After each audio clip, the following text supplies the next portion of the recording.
السلام علیکم ورحمۃ اللہ وبرکاتہ۔ الحمدللہ کفا وسلام علی عبادہ الذین اصطفیٰ، اما بعد۔ محترم ناظرین اکرام، رمضان کے روزے قبول ہوئے کیسے پتہ چلے گا؟ پتہ چلانا آسان ہے کہ نیکیوں کے بعد نیکیوں کا موقع ملتا رہے، نیکی کے بعد آدمی نیکی کرتا رہے۔ اولئک یسارعون فی الخیرات وہم لہا سابقون، سورہ مومنون سورہ نمبر 23 آیت نمبر 61۔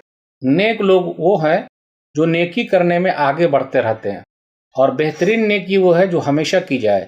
اس لیے ایک حدیث کے اندر آیا، صحیح بخاری کتاب الرقاق کتاب نمبر 81 حدیث نمبر 6465 6465۔ ام المومنین عائشہ رضی اللہ تعالیٰ عنہ کہتی ہے کہ نبی صلی اللہ علیہ وسلم سے پوچھا گیا، ای الاعمال احب الی اللہ، اللہ کے نزدیک محبوب عمل کون سا ہے؟ تو نبی صلی اللہ علیہ وسلم نے فرمایا، ادومها وان قل، معمولی کیوں نہ ہو لیکن ہمیشہ کیا جائے، یہی عمل اللہ کو زیادہ پسند ہے۔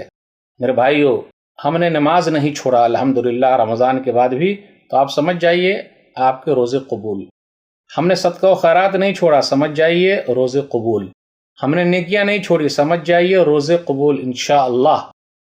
ان لوگوں کی طرح نہ ہو جائیے گا۔ افسوس، آزاد ہوگا شیطان، مسجدیں ہوں گی ویران، الماری میں بند ہوں گے قرآن، گناہوں میں ڈوبے گا انسان، کیونکہ رخصت ہو رہا ہے ماہ رمضان۔ قرآن کی تلاوت سے جڑے رہیے، الحمدللہ روزہ قبول ہو گیا۔ تو یہ نشانیاں ہیں، اللہ جس کو توفیق دے بہترین ہے وہ۔ اللہ ہم سب کو توفیق عطا فرمائے، نیکیاں کرنے کے اللہ توفیق دے، مرتے دم تک اللہ توفیق دے، آمین۔ ہمارا خاتمہ نیک اعمال پر کرے، ایمان پر کرے، آمین۔ والسلام علیکم ورحمۃ اللہ وبرکاتہ۔